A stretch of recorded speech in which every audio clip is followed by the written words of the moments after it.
Hi friends. मेरा नाम पुपू है और आज की कहानी बहुत ही इंटरेस्टिंग होने वाली है। तो बस इंतजार करिए और देखिए।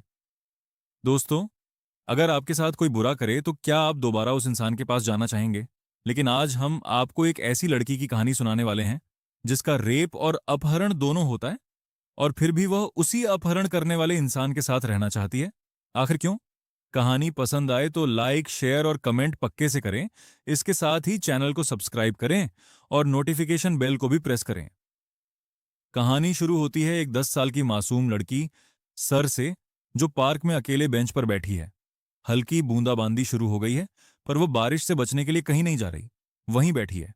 तभी एक 17 से 18 साल का लड़का फामी अपने छाते से उसे ढक लेता है।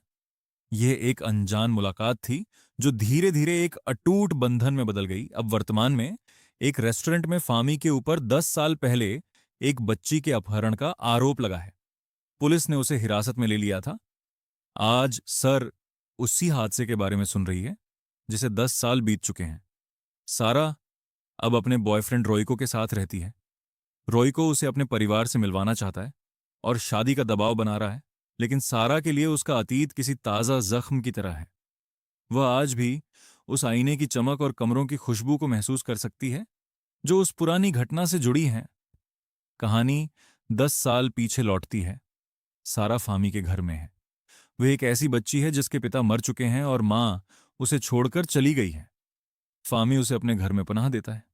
सारा को पहली बार वहां सुरक्षित महसूस होता है। हालांकि दुनिया की नजरों में यह अपहरण था, पर सारा के लिए यह दुनिया से बचकर रहने की एक अकेली जगह थी। वर्तमान में सारा की दोस्त की बेटी रेखा है। सारा अक्सर काम के बाद एक कैफे में जाती है जहां फामी अक्सर किताबें पढ़ता दिखता है। सारा अंदर ही अंदर घुट रही है। उसे लगता है कि फामी की पूरी जिंदगी उसकी वजह से बर्बाद हुई है। अतीत की यादें फिर हावी होती हैं। पुलिस की जांच चल रही है और सारा घबराई हुई है। फामी उसे दिलासा देता है, लेकिन वह जानता है कि उसके सारे राज अब खुलने वाले हैं। सारा ने उस रात फामी को अपने जीवन के वो गहरे राज बताए जो उसने कभी किसी से साझा नहीं किए थे। आज रोइको का सारा के प्रति व्यवहार बदल गया है। वह उस पर अपना अधिकार जमाना चाहता है। रोइको का गुस्सा और सारा का डर दोनों ही एक चरम सीमा पर हैं।